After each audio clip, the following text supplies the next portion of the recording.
Tatango moya tuse ye wabera wenjawulo tatango moya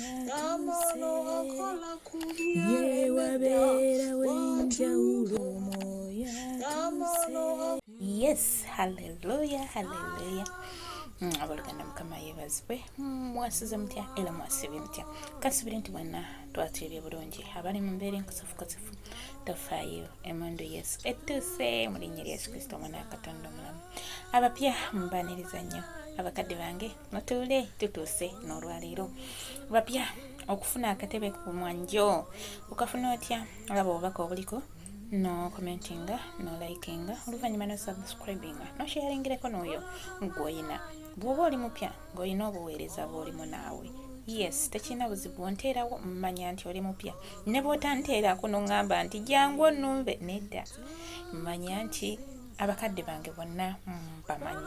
Kitegeeza bwe ndaba omupya era nange mbanja kujjewo nkukyalireko ate nange nfune akatebe ku mwanjo mu linnya lya Yesu Kristo Katonda omulamu. Yes, olunaku olwaleero katugende maaso ga Mukama abampera omukisa mu linnya lya Yesu Kristo. Katonda kitaffe, Katonda omwana, Katonda omwoyo mutukuvu, tukwaniriza kabaka w'abakabaka njangu mukwano gwange otwala obufuzi muze siina magezi nze ndi kazindaalo buzindaalo tata nkozesa era ndi mukutu tata oyiwa muwazi negakkirira negatambula tata nkozesa naye ate ekimanyi totula wali kibi nsaasira wonna wembadde ntambudde obubi ekibi kyonna ekibadde mu nsi kinnaazeeko n'omusaayi gwa Yesu Kristo omwana wa Katonda omulamu. Wamu n'oyo munnange Mukama Taata ekigambo okusobola okutuula waale tunaaza n'omusaayi gwo mu linnya lya Yesu Kristo omwana wa Katonda omulamu. Webale mutukuvu abatukuvu, webale musumba omulejje ntyo tose fuga. Haleluya. Olunaku olwaleero tugenda tambulirako mu Yokaana essula ya 15 olunyiriri olwokutaano. Haleluya. Wagamba watya? Nze muzabbibu mmwe matabi, abeera mu nze nange mu ye oyo abeera ebibala oyo abala ebibala ebirungi. Haleluya. Yesu Kristo ye muzabbibu ffe tuli matabi. Kitegeeza omuti amatabi gaagwo omuti ogwo gufuba okulaba nga amatabi gano gayina buli kyegwetaaga. Haleluya. Buli omuti amatabi kyegeetaaga omuti guno gukituusaako. Haleluya. Kitegeeza bwe tuba tuli matabi ewa taata tugende maaso abeera bulungi kubanga awatali nze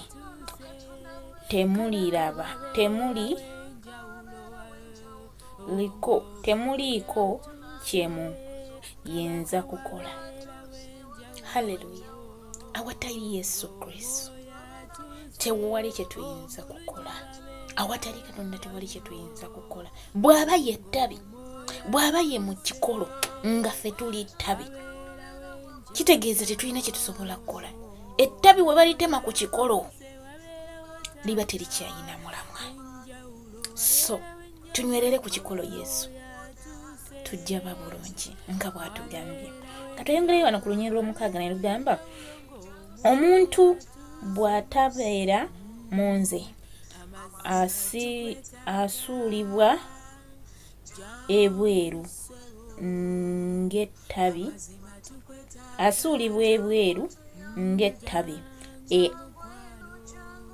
akala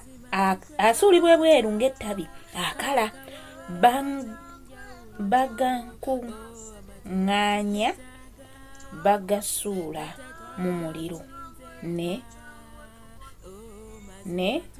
gajja. Haleluya. Kitegeeza abooluganda tunywerere ku kikolo kyaffe Yesu kwe tuba tunywerera. Bw'ona asagaasagana, bw'ona otunuulira eyo embeera gy'oyitamu, bw'ona otunuulira ekyo ekizibu ky'oyitamu, kitegeeza oba osesetuse ku kikolo bagenda kusuula oyokebwe. Okwokebwa kitegeeza ekizibu ekyo kigenda kuwangula. Embeera eyo gy'oyitamu egenda kuwangula. Owooluganda twekwate tunywere ku mununuzi waffe tetulina kirala. Bw'aba tugambye yettabi, haleluya, nga ffe bw'aba tugambye nti yettabi, nga ffe bw'aba tugambye nga tuli matabi ge ye kikolo, omuti ogwo kizibu nnyo obutaliisa matabi agukunyirira. Tekisoboka. Kitegeeza baganda bange, Mukama ali naffe mu buli kye tuyitamu, tubeere n'okukkiriza munda mu ffe nti Mukama asobola. Mu kino kyempitamu ngenda kiwona. Haleluya. Mbagalanye kati gende mu maaso n'okusaba kwaffe, tusabe Mukama atunywereze ku kikolo kwennyini, tuleme okusagasagana, tuleme okutemebwa omubi. Omubi bw'anaatukwata n'atutema agenda tuyuzaayuza. Tujja kuba tetuva mu mbeera mbi, tujja kuba mu kukaaba eva, tujja kuba mu kusinda, naye awali Mukama tewali kigenda mulema. Asazeewo n'agamba nti ali mu ye aba bulungi. Kati tumusabe atunywereze mu ye, tuleme okutunula awalala, tuleme okutunuulira ebirala, embeera gye tuyitamu. Abambeera omukisa Yesu nga tuteekateekemu emmeeza ffe. Nti oli kikolo, ffe tuli matabi, otuyambe ssebo tuwale ebibala. Oli kikolo taata, ffe tuli matabi, tuyambe taata, tuwale ebibala. Oli kikolo, ffe tuli matabi, tuyambe taata, tunywerere mu butukuvu. Kikolo, ffe tuli matabi, taata, tuyambe ssebo tubale ebibala, tubale ebibala. Tuyambe taata, tuwale ebibala, tuyambe ssebo. Oli kikolo, mukwano nze ndi ttabi, nyamba taata, mbale ebibala.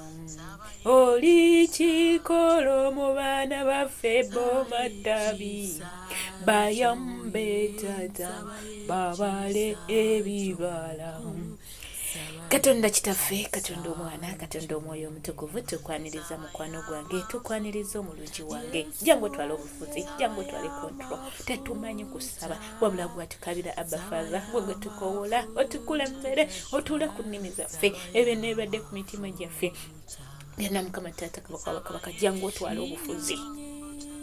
Tetusobola, tetumanyi, naye tukwegayirira Katonda omulamu otukola obulungi. Taata omwoyo wa Mukama tujja maaso go, tusooka okwebaza kulw'ekirabo eky'obulamu. Mukama Taata weebale. Bameka abafudde Mukama Taata abatakyayogera, niffe tuli balamu. Tukwebaza ku lw'ezzadde lyaffe Mukama Taata, tukwebaza ku lw'ebibala by'endaa zaffe Mukama. Weebale omutukuvu w'abatukuvu, tukwebaza ku lw'abazadde baffe ababayina Mukama Taata, weebale. Tukwebaza ku lw'abaami baffe, ku lw'abakyala baffe Mukama. Tukwebaza ku lw'abavubuka, ku lw'abasingozi, ku lw'abafumbo Mukama Taata, ku lw'abo abali mu kawundo kakubye eddinisa, weebale. Gwabakuumira Taata, tukwebaza ku lw'abasingo maazaze Mukama. Tukwebaza ku lw'abo bamulekwa, tukwebaza ku lw'abannamwandu Mukama Taata nti yeggwe bba waabwe, tukwebaza ku lw'abamulekwa nti yeggwe taata waabwe. Weebale omutukuvu w'abatukuvu, tewali taata akufaanana era talibaayo Mukama Taata. Bataata b'ensi baleka, naye gwe ssebo toleka. Nkulabyeko ng'onfudde kanfata, ng'onkanfatinga buli kadde Mukama. Wembeera nina kweshoni Mukama Taata n'ombeererawo. Oli taata omulungi Taata, oli maama omulungi. Weebale omwoyo omutukuvu maama, gwatuula mu buli mbeera Mukama. wetuba tuggwamu essuubi n'otuzza mukwano. Tukwebaza ku lw'ekigambo kyaffe. Weebala omutukuvu w'abatukuvu. Olumu tubadde tutunuulira embeera, olumu tubadde tulowooza ebingi nga twerabidde nti yeggwe kikolo, ffe tuli matabi taata. Weebala omutukuvu w'abatukuvu. Tukwebaza ku lw'abaana baffe nti bazzaayo okusoma kati basoma Mukama, ne ku lw'abo abatannaba Mukama taata tukkiriza nti ogenda kukola ekirungi. Tukwebaza ku lw'abalwadde nti babona. Tukwebaza ku lw'abo Mukama taata abasibe nti bateebwa. Tukwebaza ku lw'embeera gye tuyitamu olumu Mukama taata nti ogituvuunuza. Weebala omutukuvu w'abatukuvu. Weebala omusumba omulungi.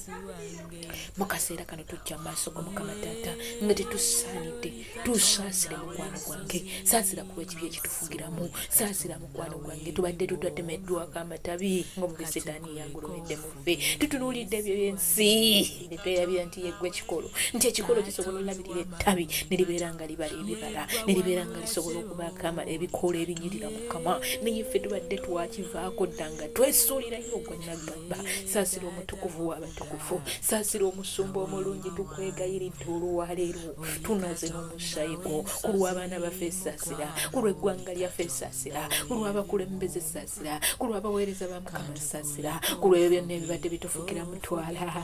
Olwaleero tunaze n'omusaayi gwo Mukama, tusobole okubeera ag'amatabi agasaanidde ku kikolo Mukama. Taata ogambye akola ebibi ebyo byonna Mukama taata abeera avudde ku kitabi, aba avudde ku kikolo, n'afuuka Mukama taata ettabi eryo erikala ne balikumako omuliro. Mukama tukwegayiridde ate nga gwe omwera watugamba obuguma tobuguma ndikusesema. Taata tubadde twawola, tubadde twanafuwa, naye gwe Katonda omulamu taata tukomyewo gy'oli. Tukomeko olwaleero tukyuse. Naza n'omusaayi gwe embeera zonna ezibadde zitufugiramu, obutasonyiwamu ffe, obukyawe, omwoyo gw'ekidiba Mukama taata ogwatwambazibwa Mukama kuba bakama baffe saasira. Olwaleero tunazeeko buli kibeera ekibi, obutwa obujja obukyayi obuli olyomi byonna ebibadde byatwambala. Olwaleero twala obutakubamu na ssuubi Mukama taata okutunuulira ekyo ekibeera ekiba kitutumbye Mukama taata ne tuma okutuka amaaso gaffe ku ggwe Mukama. Olwaleero tunaze tutambire n'ebadde tuliko ina maani waffe wabadde yagwa muzze mu linnya lya Yesu. Tukomyewo taata tutegedde nga bw'ogambye nti gwe ekikolo ffe tuli matabi, gwe oli muzabbiibu taata ffe tuli matabi go. Mukama tunaze totuganya mubi kutuwawaagula. Edda taata nkwegayirira omubi watuwawaagula ate tuba tetukyasobola kusinza, kitegeeza tuba tugenda kuzikirira, tugenda kufa. Taata ate omufuta kusinza. Tukwegayirira olwaleero tunaze n'omusaayi gwo tusaanira okutuukawo ku Namulondo yo. Twekweka wansi w'endagaano y'omusaayi gwa Yesu, twebika mu musaayi gwa Yesu ffe abaana baffe Mukama taata, ensi yaffe, abakama baffe Mukama taata, emirimu gyaffe byonna tubikwese gy'oli mu linnya lya Yesu Kristo Omwana wa Katonda omulamu. Weebale omutukuvu w'abatukuvu, weebale gwasonyiwa ate ne weerabira Mukama taata, n'osuula ekisumuluzo mu ttooyi. Ffe abaana b'abantu tusonyiwa ne tuteerabira, naye gwe osonyiwa ne weerabira. Weebale omutukuvu w'abatukuvu. Taata tujja mu maaso go nga batugamba muleete ensonga zammwe ez'amaanyi. Ayi Katonda wange olwaleero tuleeta ensonga zaffe ezituzitoyeko. Taata tuyinamu abalwadde Mukama, ng'asooka Mukama taata kabaka w'abakabaka, ye mwana Mukama taata Shaloomu, yalangiriddwako Mukama taata omwoyo gwa sekoseruzi. Mukama ye gwe Katonda awonya sekoseruzi, ye gwe Katonda awonya buli kirwadde. Wangula omwoyo gwo Mukama, tugusazaamu n'amaanyi go n'obuyinza bwo taata. Eryo ttabi lyo taata toliganya mubi kuluwawaagula, kulikaliriza Mukama. Weebale Yesu, weebale kabaka w'abakabaka taata. Tuyimusa omukyala afika femero Mukama taata kabaka w'abakabaka. Mukama yange atawanyizibwa asima Mukama nkulabyeko ng'owonya omukyala oyo asima, muwonye okuva ku luviirirwe paka ku ntobo z'ebigere ebye. Taata okola obujulizi obw'enkya n'eggulo. Taata bangi abalinga ye Mukama taata balina asima, balina sekoseruzi Mukama taata yemerera ku lwabwe, kazaawo buli kirwadde. Taata tuganya mubi kuwawaagula matabi go. Ekikolo bwe kivaako amatabi Mukama taata kiba tekifaanana bulungi Mukama. Totuganya kuwawaagulwa mubi mu linnya lya Yesu Kristo taata. Kabaka w'abakabaka nzija amaaso go nga nnyimusa Mukama taata abalwadde bonna Mukama taata abayita mu mbeera zonna nga tulina Mukama taata ab'accident mwe muli omwami Saalongo Mukama taata yimirira ku ludda lwe, muwonye ekyo ekirwadde Mukama taata, ekyo kirundu kikaze Mukama, kirabika nti kyamaanyi naye gwe taata tolina kyamaanyi mu maaso go, tewali kinene mu maaso go. Olaba oseeteza olusozi ne lutamanya nti luseetezwa Mukama. kaza okuva munda paka kungulu mulinyiri Yesu Kristo mwana Katonda omulamu. Tatanyimusa Mukama Taata omukyala Hasifa bangi abafaanana nga ye balumbiddwa Mukama Taata ebirwadde bingi mwe muli TB mwe muli ki Mukama Taata ezo zonna endwadde Mukama Taata ziwonye. Taata yeggwe muwolereza waffe amatabi go togaganya kukalira Mukama. Yimirira ku lwawe omukyala Mukama. Taata tujja mu maaso go nga nyemusa buli nkuba kyeyo gyali omwami n'omukyala Mukama nga balina embeera ze bayita Mukama Taata ezitali nnyangu Mukama. Abamu balwadde ebifuba, abalala balwadde emigongo, abalala Mukama Taata bagenda mu nsonga balumizibwa, abalala bavamu emisonga za rejula, abalala Mukama bingi. Naye yimirira ku lw'abantu bakyeyo Mukama bawonye, abalala emitima baafiirwa Mukama, abalala batulugunyizibwa kukola bakolanga bulogoyi Mukama. Ku lw'omukyala nafuna akwetaaga, ku lw'omukyala Mukama Taata n'olwa akwetaaga Mukama Taata n'owulini Mukama Taata yimirira ku luuyi lwe. Ku lw'omukyala Mukama Taata kabaka w'abakabaka Winifred Mukama Taata akwetaaga. Anita yeetaaga gwe Mukama, nakola okuva ku makya paka obudde okuziba paka ssaawa 7 ayimiridde. Mukama leetawo enjawulo, yeggwe Katonda akyusa emitima egy'ejjinja ne gifuuka egy'ennyama. Leetawo obumu wakati w'abakozi n'abakozesa, ku lw'abaana abalenzi Mukama Taata abatulugunyizibwa ku mirimu gye bakola Mukama yimirira ku lwabwe. Taata bangi bamaze kozi kontulakiti mwe muli Fibi Mukama n'omwami Taata kabaka w'abakabaka Alex Mukama. Omukyala Fibi ayagala kudda waka Mukama, leka obeera omuyima we, leka obeera omuyima wa Alex Mukama Taata. Buli omu ayagala okudda ewaka, bangi besimanyi Mukama mwe muli Doola Mukama. Taata yimirira ku luuyi lwe mu kaseera ako nga katuuse, engendo zaabwe tuziringisiza ku gwe. Leka batambule ng'abambejja, leka batambule ng'abalangira mu linnya lya Yesu. Wamu n'abo bonna Mukama Taata bamaze kozi kontulakiti besimanyi ne bemanyi Mukama yimirira ku luuyi lwabwe, kulembera po bagoberere, genda osookeyo mu bakama baabwe obalwanirire mu linnya lya Yesu Kristo mwana wa Katonda omulamu. Taata nnyimusa abo abataweebwa kyakulya kyakwambala Mukama nga buli kimu bakyetuusaako, yimirira ku luuyi lwabwe, yimirira kabaka w'abakabaka. Yeggwe Katonda asobola, akyusa ebizibu ne bifuuka ebyangu, tebaweebwa bujjanjabi Mukama. Bonna yimirira mukwano gwange Taata nnyimusa Mukama Taata basingoozi Mukama, bawulira batendewaliddwa tebasobola kigumiikiriza. Taata gwe agula amaaso ag'omwoyo, gulawo amaaso gaabwe ag'omwoyo ge balabe nga boolaba. Olw'abaami basingoozi n'abakyala basingoozi tukwetaaga, yimirira ku luuyi lwabwe Mukama. Ku lwabo abali mu buwundo obukubye edinisa naye nga baagala otukuza obufumbo bwabwe, leetawo obusobozi Mukama.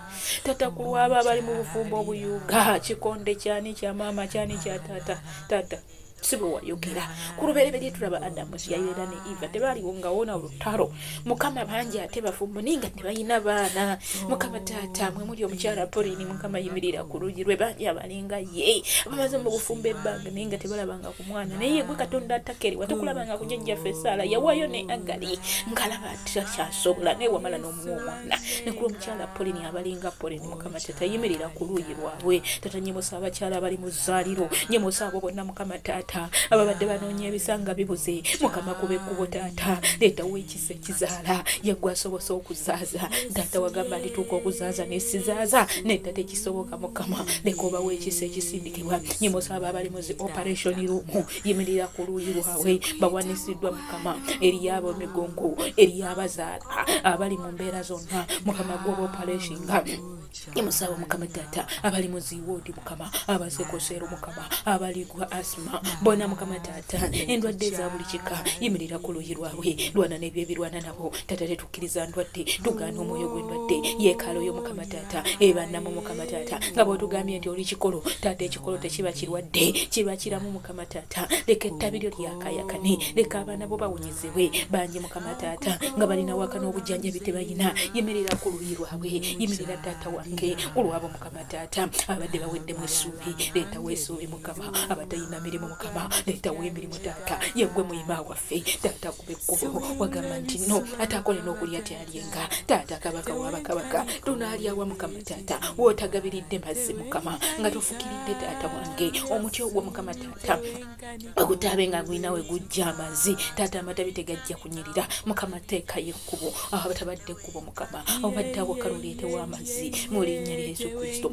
omwana wa Katonda omulamu. Nyimusa Mukama abasibe abali mu Uganda Mukama mwe muli gyewe Fred, nyimusa abali ku deportation Mukama yemerera ku luyi lwabwe mu mwaka guno Mukama batulaba obujulizi obutayinaayina mu linnya lya Yesu. Nyimusa abaana Mukama taata omuli Shafiki Mukama omuli Emma Mukama taata abatatambula abasibibwa entegeteege Mukama taata wange yemerera ku lwabwe taata bawe ebinywa abatoogera Mukama bawa akamwa kaabwe koogere bikkula ennimi zaabwe mu linnya lya Yesu Kristo mwana wa Katonda omulamu. Taata tuyimusa bakama baffe endwadde zonna ezibafugiramu ezibaleetera Mukama taata okubanga bawungayo abaana bo Mukama taata bawungayo amatabi go Mukama omubinga abakozesa Mukama taata ekyo ekibafugiramu olwaleero tukigaana taata. Buli abadde yawambiddwa omubisi sitaani nga baagala mukolako obuliisa maanyi baagala mukolako ekikyamu egy'emyoyo Mukama taata egye bambala Mukama ne batuuka okwagala Mukama abakozi okubakolanga bwe baagala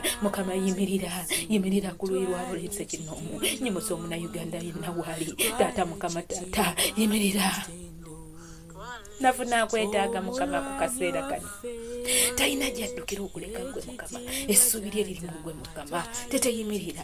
Leetawo obumu wakati w'omwami n'omukyala Mukama taata banaabeera obulungi ne nafuna jjaba bulungi. Kola ebyekisa Mukama, leetawo okuganja gye tuli Mukama taata. Tuwa omwoyo w'okuganja, omwoyo w'amagezi, okumanya n'okutegeera, okubikkulirwa ebyebusibanga Mukama taata. Bikkula ekyo kye tuteekeddwa okumanya mu linnya lya Yesu Kristo. Tugaana ezo bakafaya Mukama taata ezikomawo nga tumaze okukwata ku bujulizi taata, tuzikumako omuliro tuzisazaamu Mukama. Egy'emyoyo gy'okufa tugigaana kubanga omufuta kusinza. Tugaana okulemererwa egy'emizimu egisituka enkya n'eggulo tugiteeka wansi w'endagaano y'omusaayi gwa Yesu. Ebirooto eby'entiisa tubikumako omuliro. Emyoyo gy'okuzikirira tujerumbagana jirumbe mgayo kama okuva olwaleero buli ekibadde kinumba nkiteeka mwansi w'ebigere ebyo njirumbagana n'omusayi gw'omwana gw'endiga. Katonda wange omulungi pita malayika Mikayiri anwanirire ampisaawo awabadde waalema omubi taata kabaka wabakabaka enzigi ezaggaddwa omubi sitaani olwaleero tuzigala n'omusayi gw'omwana gw'endiga tuggulawo ezo ezabadde ziggaddwa mu linnya lya Yesu Kristo omwana wa Katonda omulamu. Tuggala ezo ze yaggudde Mukama taata. Omubadde muyita omubi, omubadde muyita endwadde, omubadde muyita okulemererwa agazimu agangi Mukama okuva n'olwaleero leka tukuweereze mu maanyi n'omwoyo omutukuvu taata. Tunyweze ng'abaweereza abo Mukama taata. Nyweza YouTube channel zaffe Mukama taata zireme okubanga ezo eziyuuga Mukama. Yemerera ku lwa buli mukyala Mukama taata gwe tuyimirira naye. Wagamba abali babiri abasatu ndi bamasekati gaabwe weewaawo Mukama taata. Yemerera ku luyi lwaffe tukozese ebyensonga tuluŋŋamyenga ye gwe Katonda asobola watali ffe tetusobola. Tata tusabye bitono nenge bingi gw'obigaba kube kuba watali kubo lwana n'ebyo n'ebirotulwanyisa tata tusaba okwagala kwe kuba kukolebwa so singa ffe bwe twagala. Leka tubeere taata amatabi agagenyweredde ku gwe agatasagasagana agatasobola na kutemebwa mubi mu linnya lya Yesu Kristo omwana wa Katonda omulamu. Webale Yesu, webale omutukuvu w'abatukuvu. Twewonga wansi w'endagaano y'omusaayi gwa Yesu. Obulamu bwaffe tubwetoloozaako olukomero olw'omuliro. Malayika z'eggulu tuzikowoola okujja okutwetoloola. Emyoyo gyetu tumanyi wadusuubiza gijja gye tubeerenga kumpi mu linnya lya Yesu Kristo omwana wa Katonda omulamu. Webale Yesu, webale omutukuvu w'abatukuvu. Taata tujja amaaso gange batugamba nti bamujjanga gye ndi musabe nga wemuti tikitaffe ali mu ggulu erinnya lye litukuzibwa obwakabaka bwo bujje byagala bikolera mu nsi nga bikolebwa mu ggulu. Tuweema yaffe eya leero osonyiwa okwonoona kwaffe nga naffe tusonyiwa abatonoona tutwala mukema n'ekyokola eri omubisitaani kubanga obwakabaka n'obuyinza n'ekitiibwa byonna bibyo emirembe n'emirembe. Amen. Ekisa kya Mukama waffe Yesu Kristo n'okwagala kwaye Katonda n'okusa ekimu eky'omwoyo omutuukirivu bibeere naffe ffenna n'eri abooluganda bonna n'embe gitaggwawo. Amina. Ekisa taata kitufuge, ekisa kyo kituwalule, kitujje ku lino eddaala, kitutwale ku ddaala eddala mu linnya lya Yesu Kristo omwana wa Katonda omulamu. Abooluganda mbeebaza mwena ababeerawo nange ne tuyimirira ku lw'ensi yaffe ku lwa buli ssekinoomu. Taata afuge, mbaagala nnyo nenga Yesu Kristo yasinga okubaagala. Sina kyensobola kubawa wabula ekyo kye muwulira kye muyayaana kye mba mugamba taata akibawe. Tuli matabi ga kikolo, kitegeeza ekikolo kisobola otusaavinga ne tufuna kye twetaaga. Mbaagala nnyo. Nsigadde nze omumpekya wa Yesu enikesemu omupya teweerabira kusubscribinga. Shalom, shalom, shalom. Empologoma ya Yuda fuga Yesu tata fuga